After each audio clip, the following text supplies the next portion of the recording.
pense que je suis pas floue, mais je suis pas sûre. Ouais, je suis pas sûre, faut que ce soit pas flou.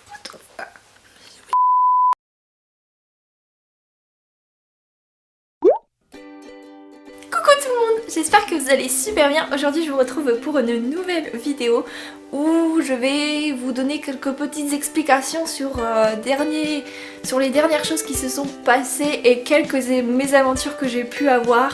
Voilà, ça va être une vidéo un petit peu explication, un petit peu story time, même si j'aime pas trop ce terme là. En gros, dans cette vidéo, faut qu'on parle, hein, on va dire ça, car il y a pas mal de changements qui se sont passés.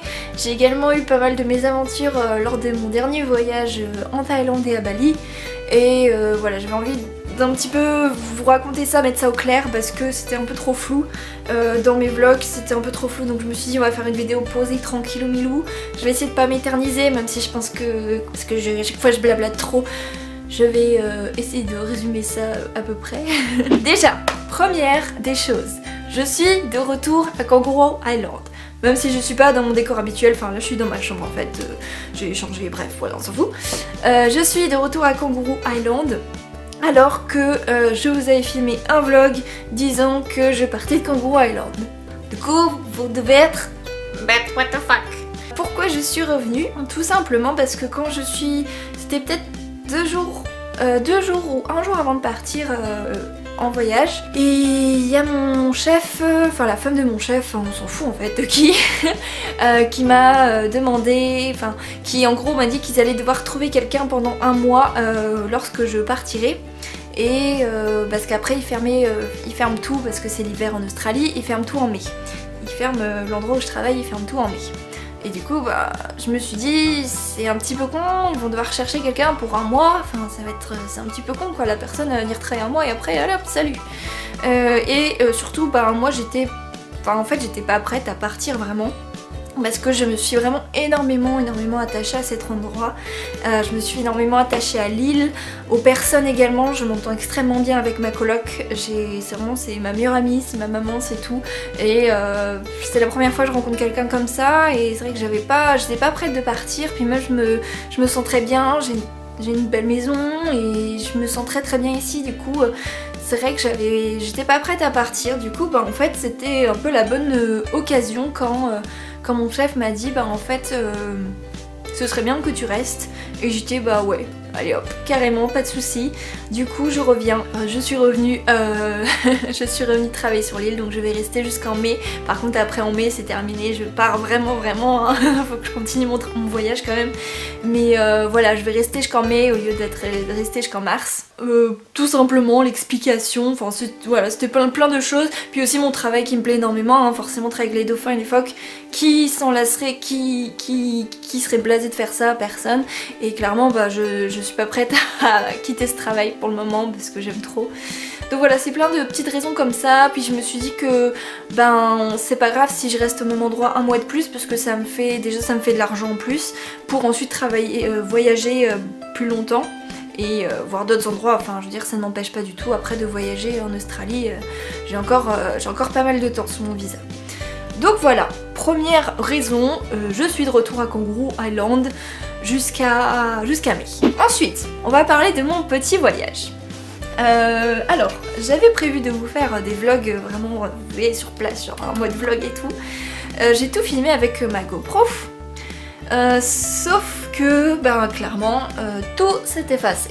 Voilà, clairement Franco, on va pas tourner autour du pot, j'ai tout perdu. Donc j'ai filmé depuis que je suis partie de l'île, du coup tout mon trajet jusqu'à Melbourne. Après j'ai filmé quand j'étais en Thaïlande, le snorkeling, ouais c'est ça, j'avais fait de la plongée en tuba, du scooter. Après j'ai filmé à Bali également quand j'ai fait du surf. Ça par contre je suis trop dégoûtée d'avoir perdu ça, parce que j'avais pu mettre ma GoPro sur ma planche de surf. Je pense que ça a dû donner des images mais vraiment trop canon. Et c'est 1 jour avant de rentrer, ouais c'est 1 jour avant de partir, j'étais à Bali. Et en fait bah, je vous filmais la fin d'un vlog et bah, ma carte s'est formatée. Voilà, donc absolument tout est parti. Donc là, ça va faire 1 semaine, donc je commence à réaliser et à me dire que ben, c'est foutu, mais je vous jure que j'étais vraiment pas bien. j'ai cherché, oui, j'ai cherché tous les moyens, j'ai vu qu'il y avait des logiciels où tu pouvais restaurer, récupérer les données de ta carte SD, des choses comme ça, mais fallait payer tout ça. Enfin, j'avais pas trop confiance. Bon, je devrais peut-être chercher plus.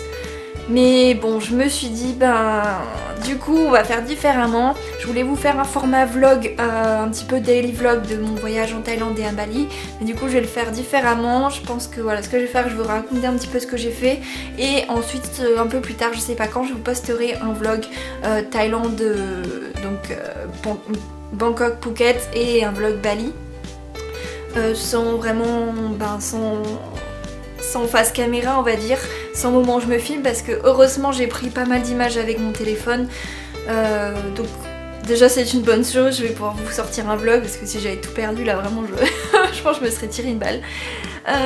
Donc voilà, je suis quand même dégoûtée mais il faut toujours voir le positif, donc j'ai pas tout perdu non plus.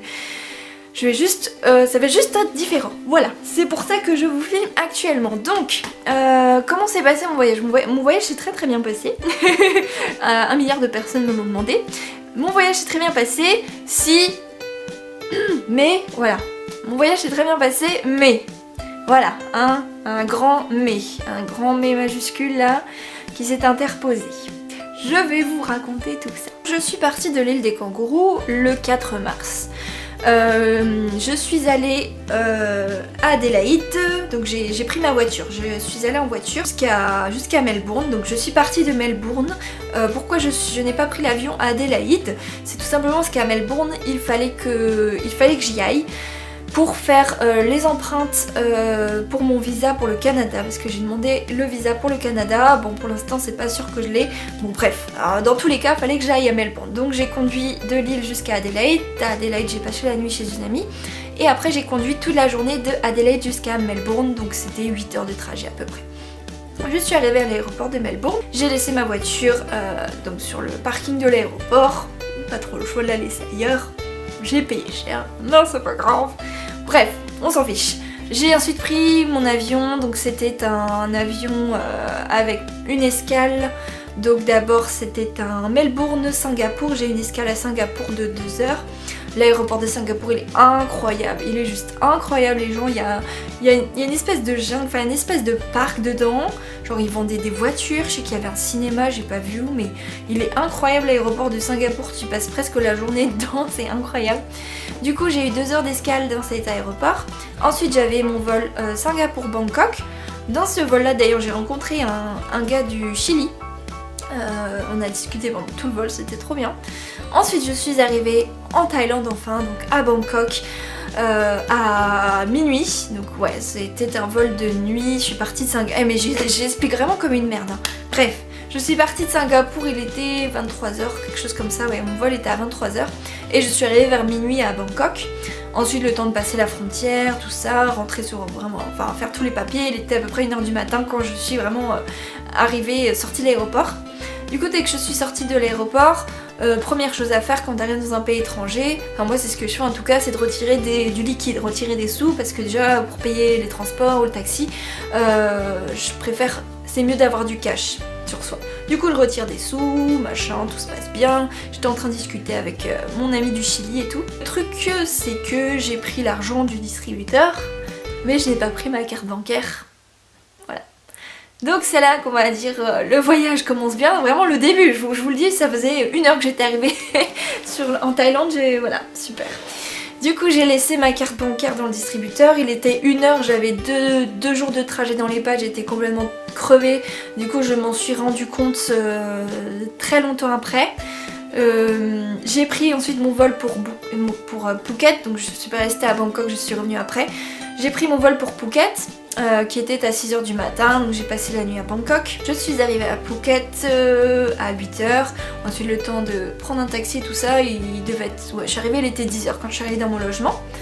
Je suis arrivée dans mon logement et je me suis dit bon, déjà je vais me reposer, je vais me doucher. À ce moment là je vous ai vlogué pour vous expliquer, mais du coup vous ne verrez jamais ça vu que c'était sur ma GoPro. En gros voilà, je suis arrivée dans mon logement, je vais vous mettre quelques petites images de mon logement d'ailleurs qui était très sympa, c'était un Airbnb donc près d'Orawai, donc c'est vraiment tout au sud de Phuket. Donc c'était un petit bungalow donc vraiment top avec piscine, et puis le bungalow était top, il y avait cuisine, salle de bain, lit double, vraiment génial. Bon par contre l'autre n'était pas très accueillant mais ça c'est une autre histoire. Et je me suis dit bon je vais aller faire des petites courses, faut bien que je mange, machin. Et là je cherche ma carte bancaire. Et là ben vous voyez là vous avez votre tête, dans votre tête il se passe genre. It was at this moment he knew. He fucked up. Il se passe que je me suis rendu compte que j'avais complètement oublié ma carte bancaire dans le distributeur. Bien évidemment il y a eu l'étape je cherche partout, je renverse toutes mes affaires partout pour la chercher. Et bien sûr elle n'y était pas. Heureusement, comme je le dis, dans le malheur qui puisse nous arriver, il faut toujours voir le positif. De toute façon, faut arrêter de... Faut pas se plaindre et rester « Oh mon dieu, je suis trop stupide, je suis trop débile, j'ai oublié ma carte, gna gna ». C'est fait, c'est arrivé, c'est fait, c'est comme ça, on peut pas revenir en arrière malheureusement, on ne peut pas remonter le temps, même si ça serait super chouette. Du coup, bah, il faut voir le positif et heureusement, donc c'était ma carte bancaire australienne que j'ai donc oubliée dans le distributeur et j'avais toujours avec moi ma carte bancaire française, hein, bien sûr, même si je ne l'utilise plus. J'ai pas bloqué mon compte en France mais en gros je n'utilise plus du tout ce compte là et j'avais laissé quelques sous mais pas beaucoup. Du coup bah là je me retrouvais à devoir utiliser mon compte bancaire français pour pouvoir continuer mon voyage. Donc voilà, j'ai pu utiliser du coup ma carte bancaire française, je n'avais pas trop le choix d'ailleurs. J'ai directement bloqué ma carte bancaire australienne bien évidemment parce que je me suis rendu compte, vous imaginez j'étais 10h du matin et je l'avais perdu, il était 1h du matin donc presque, je suis nulle en le calcul mais oui c'est ça, presque 9h après.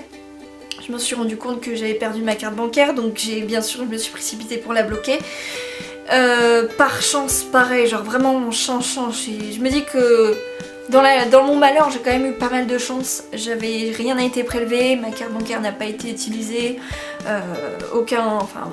pas de sous n'a été retiré donc ça c'est top et en plus c'est super, donc c'est avec Westpac, donc si vous allez en Australie vous devez avoir un compte bancaire.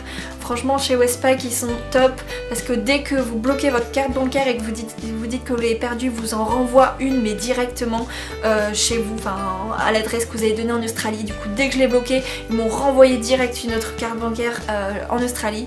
Bon du coup j'allais l'avoir que quand je rentrerai mais je trouve que c'est super bien et c'est super facile à faire, genre pas besoin d'appeler ni rien. Donc là-dessus, super top, vraiment, Westpac. Bref, j'ai continué, bon après on va dire l'aventure continue, hein, le show continue comme on veut dire. J'ai quand même continué mon voyage. Donc Phuket, vraiment Phuket, très gros coup de cœur. J'ai vraiment beaucoup aimé cette petite île. J'étais vraiment au sud comme je le disais vers Hawaï. J'étais très proche de Hawaii Beach et aussi de Ao San Beach je crois. Ouais, c'était les deux plus grandes plages les plus proches de là où j'étais. J'étais à peu près... À pied c'était assez loin mais j'étais très proche du centre-ville, très bien située. J'ai loué un scooter parce que c'est très commun de louer des scooters quand tu voyages comme ça en Asie. En tout cas en Thaïlande et à Bali c'est très commun, du coup c'est bien parce que mon Airbnb proposait une location de scooter. C'est la première fois de ma vie que je faisais du scooter. Je peux vous dire que c'était un sacré événement mais ça s'est bien passé, j'ai tué personne, si ce n'est peut-être une barrière mais ça a été. Puis c'était un scooter automatique donc ça c'était assez facile à manier. Du coup c'était bien, je suis contente d'avoir loué un scooter comme ça j'ai pu vraiment voir un petit peu aux alentours. Donc je suis restée 3 jours à Phuket, vous verrez tout dans le vlog, où est-ce que j'ai été, qu'est-ce que j'ai fait. Ensuite je suis partie de Phuket, j'ai pris un bus de nuit pour aller à Bangkok. Donc Bangkok j'y ai passé 2 jours. J'ai pris un bus de nuit, les bus mais ils sont trop bien, ils sont trop confortables, genre t'as un siège comme as, t'as de la place pour mettre tes jambes, t'as à manger et tout, donc franchement les bus en Thaïlande, les bus de nuit top hein, Ouibus, faut vous preniez l'exemple hein. Parce que ouais non franchement super top. Donc bon après c'est quand même un trajet en bus donc j'ai pas hyper bien dormi mais je pense que j'ai quand même bien dormi contrairement à d'autres bus. Ensuite je suis arrivée, donc je suis partie de Phuket à 19h, je suis arrivée à Bangkok à 9h du matin. Donc c'était près de 15 heures de bus. Ouais, c'était près de 15 heures de bus je crois. Mais ça va, ça a été. Ensuite je suis arrivée à Bangkok, il était 9h. J'ai pris un taxi pour aller dans mon auberge de jeunesse. Je n'arrête pas de me gratter le nez. Non, je me mets pas dans le doigt dans le nez, juste que là ça gratte, ok? Ok. Je suis arrivée dans mon auberge de jeunesse à Bangkok. Auberge de jeunesse vraiment top. Du coup le nom c'était le Nakorn Hostel. C'est ça le nom, Nakorn Hostel, et vraiment je vous le recommande. Il était, enfin moi en tout cas j'ai beaucoup plu. J'ai beaucoup plu. Il m'a beaucoup plu. Enfin comme auberge de jeunesse. Il n'y avait pas beaucoup de monde. Bon après c'est peut-être la période de l'année, mais il était très vite. Surtout, enfin, il est bien situé. Pour moi, c'est très important d'être dans une auberge de jeunesse bien située. Surtout que moi, comme j'avais que 2 jours à Bangkok, donc il fallait vraiment que je carbure au niveau des visites et je pouvais pas me permettre d'avoir 50 minutes de trajet pour aller au centre-ville. Du coup, là, vraiment super bien situé, très proche du centre-ville, très proche de la très connue Khao San Road, qui est la rue commerçante, une des plus connues de Bangkok. Donc t'y as même pas 5 minutes à pied. Donc vraiment bien, pas trop bruyante, mais c'est un petit peu retiré. Donc ouais non, franchement très bon point sur cet hostel. C'est une auberge de jeunesse bien évidemment, donc c'est des chambres partagées. Moi j'étais dans une chambre de 2. La première nuit j'étais avec une fille espagnole. Et sinon l'autre nuit j'étais toute seule. J'ai donc passé 2 jours à Bangkok. Bangkok c'était sympa, après c'est une capitale, hein, on va dire que ça change pas grand chose. On va dire qu'il y a beaucoup plus de temples, l'architecture est vraiment très jolie, on voit beaucoup de temples et voilà. Il faisait très chaud. Ça, c'est la Thaïlande. Phuket c'était pareil, hein, mais genre 35-36 degrés tous les jours. Voilà. Après le truc c'est qu'en Thaïlande, enfin à Phuket, c'est que t'es proche de la mer, donc même s'il fait chaud, enfin je sais que moi j'ai passé la plupart de mes journées à la plage, donc même s'il fait chaud, ça passe parce que tu peux aller dans l'eau. Alors qu'à Bangkok c'est différent, comme c'est la capitale, le centre-ville, t'as pas la mer nulle part. Donc c'était un petit peu plus compliqué les journées de visite. Donc je sais que le premier jour où je suis arrivée, j'ai quand même réussi à aller au Grand Palace. Magnifique d'ailleurs, vraiment, bon, ça coûte assez cher, enfin assez cher, c'est 500 bahts l'entrée, ce qui doit faire à peu près 15 € peut-être, quelque chose comme ça. Je vais vérifier l'information quand même parce que là, je n'aime pas vous donner de fausses informations. Après avoir checké l'information, donc 500 bahts, ça fait à peu près 13,99 €, enfin ça fait 14 € l'entrée. Bref, tout ça pour dire que c'est un petit peu cher quand même je trouve, mais après ça vaut le coup parce que c'est vraiment un très bel endroit. Il faut venir couvert. Vous savez les jambes, enfin en tout cas il fallait se couvrir les jambes, les bras je me souviens plus parce que je sais que j'avais les bras couverts donc je me souviens plus s'il fallait les couvrir ou pas. Mais les jambes faut les couvrir, du coup souvent ils te donnent un foulard ou alors tu dois acheter un grand pantalon. Donc voilà, faut venir couvert, mais ça c'est comme ça dans la plupart des temples, c'est pour ça que j'avais la bonne idée d'emmener mon petit foulard là que je vous ai montré dans ma vidéo préparation de ma valise, car ça m'a très bien servi, donc je suis très fière de moi d'y avoir pensé. Voilà, donc j'avais fait le Grand Palace, après j'avais trop chaud, donc 3 bouteilles d'eau, une bouteille d'ice plus tard, je me suis un peu résignée à me torturer, à essayer de visiter à tout prix. Je me suis dit que ça sert à rien, je vais pas profiter. Si c'est vraiment pour me torturer, avoir chaud, pour juste voir, pour visiter, je me suis dit ça sert à rien, donc je suis rentrée à l'hôtel pour me reposer, pour appeler mes amis et tout ça. Et ensuite le soir je suis ressortie, je suis allée me promener donc avec la fille qui était avec moi dans la chambre d'Espagne. On a été boire un verre, c'était vraiment très sympa, très bien d'ambiance, surtout la Khao San Road de nuit, c'est vraiment à faire, c'est incroyable, l'ambiance change totalement, t'as des bars de partout et tout ça. Donc vraiment ouais non, superbe ambiance, j'ai beaucoup aimé. J'ai également fait, je me suis fait un petit piercing à l'hélix.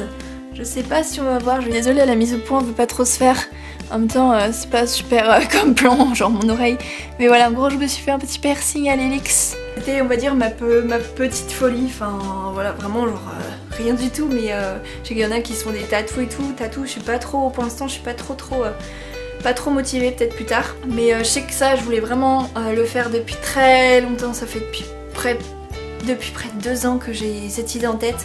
J'ai pris mon courage à deux mains et je l'ai fait et je suis trop fière de moi. Franchement je suis trop contente de l'avoir fait toute seule et d'avoir eu le courage de le faire et voilà. Deuxième journée à Bangkok, il y avait des excursions de proposer pour aller voir des temples, pour aller voir différents endroits un petit peu plus loin de Bangkok. Du coup moi j'ai pris une excursion pour aller voir des temples bouddhistes qui étaient à Ayutthaya.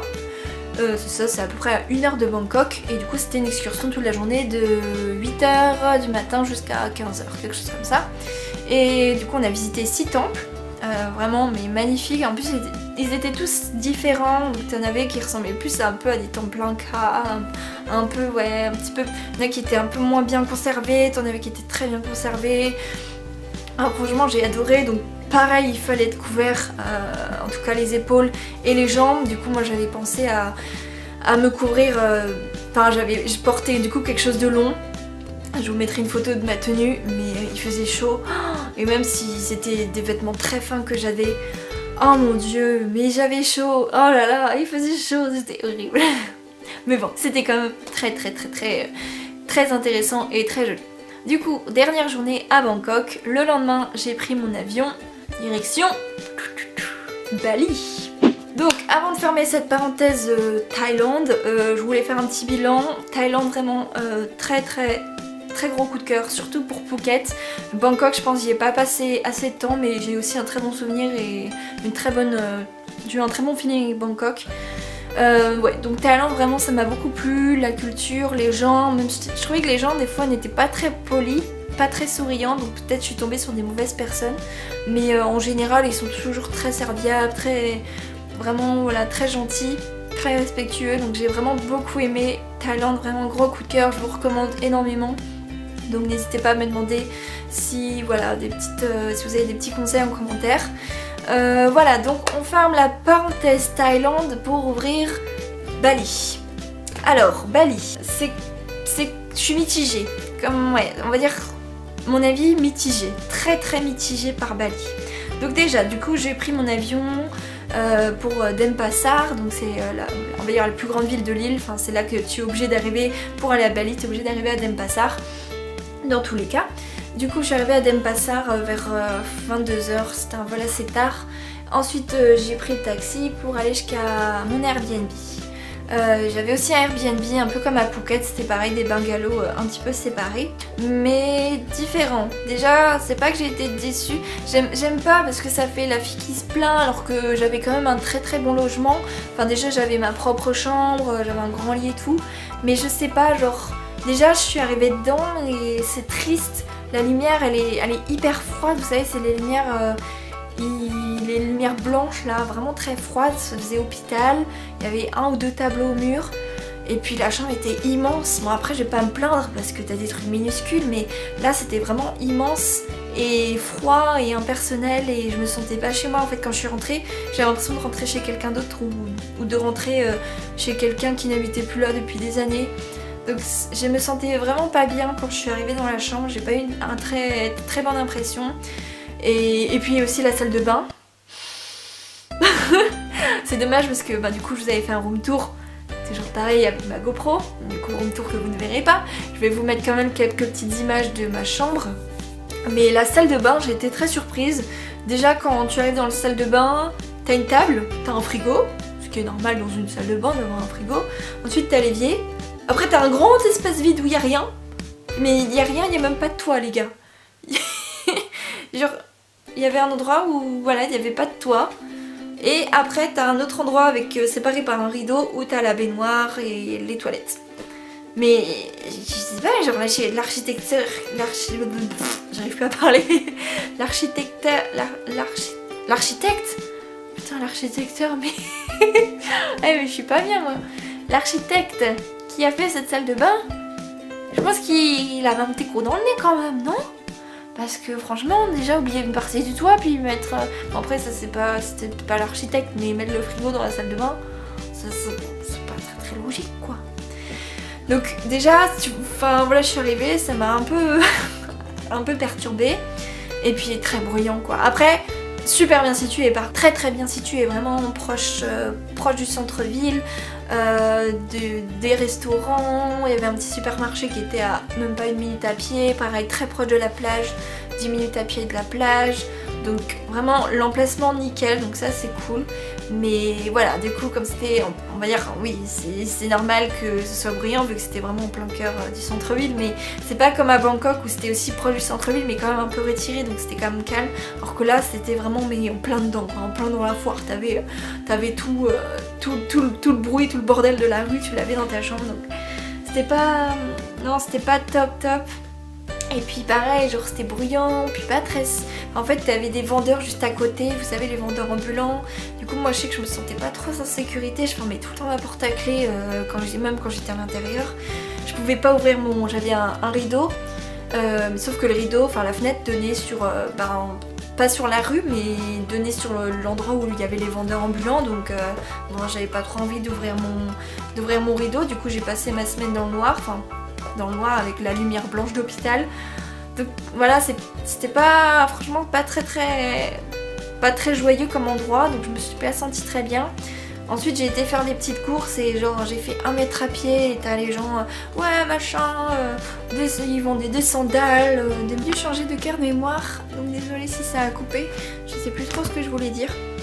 Mais voilà, tout ça pour dire que en tout cas les premières images, les premières impressions que j'ai eues de Bali, j'étais un petit peu mitigée. Donc le premier jour j'ai marché sur la plage et j'ai été dans un centre commercial, enfin c'était vraiment très grand, c'était un mall, quelque chose comme ça. Je sais plus le nom, Plaza Centro je crois que ça s'appelait. Du coup j'étais là et ensuite je suis rentrée, voilà, j'étais un petit peu, je sais pas comment dire, j'étais perturbée, je me suis dit ouais non c'est moi, c'est une première impression, faut pas se fier à la première impression, tout ça. Donc j'essayais, tu vois, au fur et à mesure des jours de me dire non c'est moi, faut que je change cette impression là, mais enfin clairement voilà, vraiment j'aimais vraiment pas du tout, que ce soit l'ambiance, les gens qui t'harcèlent dans la rue comme ça, puis sale, vraiment tellement sale. Donc voilà, bon, je me suis pas laissée abattre quand même, j'ai loué un petit scooter pour la semaine, donc comme j'avais fait à Phuket.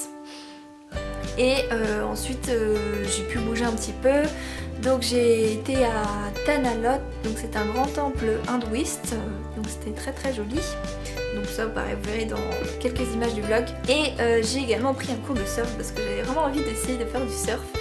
Je me suis dit voilà, venir à Bali, surtout sur la plage et tout, c'était vraiment l'occasion. Du coup je vais à mon cours de surf, machin, sur mon petit scooter, et là, barrière de police. Voilà, sur la route. Donc la police qui nous arrêtait tous, enfin qui arrêtait tous les étrangers surtout. Enfin, qui arrêtait vraiment ouais, les étrangers, les Indonésiens pas vraiment, mais surtout les étrangers. Du coup voilà, je me suis fait arrêter. Et en fait le truc c'est que j'avais mon permis de conduire, donc un code international, mais j'avais pris une photocopie. Parce que je voulais pas emmener mon vrai permis international, tout simplement parce que j'avais peur de le perdre, ça paraît logique. En fait, je sais que c'est pas très bien peut-être, mais j'emporte jamais mes papiers originaux sur moi. J'emporte toujours les photocopies, donc pareil, photocopie de mon passeport, carte d'identité, et mon permis international, j'avais que des photocopies sur moi. Après les originaux, je les laissais du coup dans mon hôtel. Là c'était le cas, et du coup j'ai montré mon permis international, donc photocopié, et il a dit non, je suis pas d'accord, hein, tu me montres pas ça. Hein. Du coup après donc j'ai eu une amende forcément. Après j'ai pas eu la grosse amende, je crois que c'était la grosse amende à 60 € ou 50 € parce que tu n'as pas de papier. Là j'ai montré que j'avais mon permis international, c'est juste que c'était pas l'original. Du coup j'ai eu une amende de 30 €. C'est pas énorme, hein, ça pourrait être pire. Faut toujours se dire ça peut être pire. Voilà, j'aurais pu avoir plus de soucis que ça. Mais voilà, quand même 30 €, c'était déjà pas prévu dans mon budget, pas prévu de mon compte français, pour revenir au début de l'histoire. Et c'est vrai que j'avais pas beaucoup d'économies sur mon compte français parce que j'avais pas prévu d'utiliser mon compte français pour mes vacances, tout simplement. J'avais mes économies sur mon compte australien. Du coup, ça a fait que mes économies sont complètement parties en fait, quasiment, enfin une bonne partie en tout cas pour le reste du séjour, dans cette amende-là. Du coup, voilà, c'était un peu compliqué de faire la suite du séjour Heureusement Bali ça coûte rien du tout, donc je pouvais quand même me permettre de manger au resto sans souci pour 4 euros, 5 euros, donc ça c'est vraiment top. Ça c'est super cool. Heureusement que je suis allée à Bali quand j'ai perdu ma carte, enfin heureusement qu'après je suis allée à Bali et que je suis pas allée autre part parce que sinon j'aurais pas pu. Donc heureusement que ça, voilà, ça c'était vraiment une bonne chose. Voilà, donc ça commence, du coup c'était un petit peu compliqué et puis c'est vrai que ça refroidit un peu quoi, de te faire arrêter par la police comme ça. Enfin je sais que moi je faisais pas la maline quoi, je me suis dit ben si je me refais arrêter, j'avais plus envie de me déplacer, d'aller nulle part en scooter quoi. Déjà en plus c'est super dangereux de conduire en scooter, ça on va pas en revenir hein. C'est la jungle pour conduire à Bali. Bon j'ai quand même été à... Du coup je n'ai pas pu aller à mon cours de surf parce que je suis arrivée 1 heure en retard à cause de cette histoire. Du coup bah mon prof ne m'a pas attendu. Bon j'ai pu reporter mon cours et le faire du coup le lendemain. Donc j'ai pu avoir mon cours de surf quand même, donc vraiment top. C'était un cours que j'avais pris via Airbnb aussi, je sais que tu peux faire des activités via Airbnb, donc vraiment très bien. C'était un cours particulier et c'était sponsorisé par GoPro, du coup toutes les planches avaient un petit socle pour mettre ta GoPro, donc c'était trop bien. Sauf que j'ai perdu toutes les images que j'ai enregistrées avec ma GoPro. Bon, ça on va pas revenir là-dessus, hein, c'est fini, c'est enterré. Du coup c'est vrai que j'ai beaucoup réfléchi ça m'a fait beaucoup réfléchir à plein de trucs. Ben déjà le fait que je me sois prise cette amende là, puis le fait que clairement je me sentais pas bien là, ça faisait 4-5 jours. Je me suis dit clairement non, je me sens pas bien à Bali, j'aimais pas du tout l'endroit où j'étais. Du coup je me suis dit soit je change d'endroit à Bali, parce que j'ai oublié de dire mais j'étais à Kuta Utara, enfin dans ce quartier là. Donc c'est le quartier, on va dire branché, enfin c'est là où il y a tous les restos, toutes les boîtes, c'est très festif. Donc pour ça je voulais aller là parce que je me dis ouais ça peut être sympa et tout. Et en fait non, beaucoup trop touristique, enfin il faut y aller mais 2 jours c'est tout quoi, 2 ou 3 jours. Après il faut bouger ailleurs à Bali, donc c'est ce que je me suis dit, si je veux vraiment bien profiter de Bali et de ne pas être complètement dégoûtée, parce que pour l'instant c'était le cas, il faut que je bouge. Du coup je me suis dit je vais aller à Ubud. J'en ai entendu beaucoup de bien, j'avais très envie de faire la Monkey Forest et aussi de faire un autre temple. Du coup je me suis dit je vais bouger à Ubud. Sauf que le jour où je décide d'aller à Ubud, mon scooter n'avait plus de batterie. Voilà, mon scooter n'avait plus de batterie, il ne démarrait plus. Heureusement ça m'est arrivé quand j'étais à mon hôtel, enfin à mon hébergement, et non quand j'étais à Ubud, c'est-à-dire à 1h30 de là où j'étais. Donc on va dire que ça me faisait chier, mais c'était quand même un coup de chance que je tombe en panne là et pas au milieu de nulle part. Du coup je ramène mon scooter pour dire au gars bah désolé mais il marche pas. Et il me dit ah ouais mais là j'en ai aucun autre à te prêter, du coup ben désolé mais je suis obligée de le reprendre quoi. Et voilà, du coup j'avais loué mon scooter pour 1 semaine et je l'ai eu pour ouais, enfin je l'ai loué pour oui c'est ça, pour 7 jours, et je l'ai eu 5 jours. Et du coup bah je me suis dit est-ce que ce serait possible d'être remboursé, parce que j'ai payé avant, ce serait possible d'être remboursé les 2 jours dont je vais pas l'utiliser. Ah bah non, vous me revenez un scooter qui marche pas, je vais pas vous rembourser en plus. D'accord, ok, nickel. T'inquiète, pas de soucis, allez ciao, tu me verras plus jamais. Alors là j'étais dégoûtée, je dis c'est terminé, je me casse d'ici, j'avais plus de scooter, j'en avais trop marre, je voulais pas rester à Kuta. Je voulais pas prendre le taxi non plus, parce que les taxis mais ils te... Voilà, faut pas dire de gros mots, ils t'arnaquent. Donc voilà, non vraiment j'en pouvais plus, donc j'ai tout simplement j'ai demandé à la compagnie aérienne de changer la date de mon retour. Donc au lieu de revenir le 21 mars, j'ai demandé à revenir le 18 mars. Parce que voilà, je sais que j'allais passer le reste de mon séjour dans ma chambre, parce que déjà je n'osais plus sortir, je me sentais vraiment pas en sécurité. T'as des gens qui m'ont insulté, qui m'ont traité de grosse pute ou de je sais pas quoi dans la rue, donc non j'avais... Enfin après c'est moi, je suis peut-être trop sensible aussi, il faut que je m'endurcisse, mais quand t'es une ficelle et que tu voyages, je pense que je suis peut-être un peu trop jeune aussi encore, mais clairement ça m'a vraiment dégoûtée en fait. Tout ce qui s'est passé là, c'était trop, c'était vraiment la goutte d'eau. Et puis le fait aussi que je me retrouvais sans argent quasiment, donc ça aussi. Donc j'ai pu décaler mon vol. Évidemment j'ai dû payer encore une blinde. Heureusement j'ai pu avoir un peu d'aide de mes parents qui ont, enfin je leur ai expliqué, ils ont bien voulu m'aider à payer mon billet retour. Et je suis rentrée en Australie. Waouh! Donc après bien sûr quand je suis revenue en Australie tout s'est arrangé. Là je crois que je vous mettrai le vlog parce que j'ai pu filmer avec mon autre carte SD qui ne s'est pas formatée. Du coup après je vous ai filmé le reste où je vous ai un petit peu expliqué, vous verrez ça dans ce vlog, dans le vlog où je reviens en Australie. Mais voilà, je suis revenue en Australie, j'ai pu déjà retirer des sous parce que vous savez que vous avez le moyen de retirer des sous même si vous n'avez pas de carte, il suffit de rentrer un code, faut aller au distributeur de votre banque et vous mettrez un code et après vous pouvez retirer une telle somme d'argent. Donc j'ai pu retirer déjà des sous, donc j'avais à nouveau des sous, donc déjà ça c'était le plus gros souci résolu. Et ensuite ben, j'ai récupéré ma voiture aussi, donc déjà ça allait beaucoup mieux. Et après je suis rentrée du coup à Kangaroo Island pour faire un bilan de Bali. En fait c'est compliqué mais voilà, moi j'ai été très déçue, mais je sais que j'ai pas été dans la bonne partie de Bali, j'ai pas été au bon endroit parce qu'il y a plein de gens qui ont été à Ubud, il y a aussi d'autres endroits, il y a les îles Gili aussi, ou Gili, je sais plus trop comment ça se prononce. Il y a plein d'endroits absolument magnifiques à Bali, donc je veux pas dire que j'ai détesté Bali parce que je suis sûre que c'est un endroit magnifique avec des endroits extraordinaires, mais juste que voilà, j'étais au mauvais endroit, on va dire, j'étais vraiment au mauvais endroit, au mauvais moment. Mais voilà, Kuta c'est à éviter, c'est à faire parce que c'est un endroit sympa, il y a la plage est magnifique, pour surfer c'est idéal, mais après voilà, vraiment on y restait 2 jours, 3 jours quoi. Après fuyez vers le nord où je pense, et ça me frustre horriblement, j'aurais tellement voulu aller vers le nord, vers Ubud et tout ça.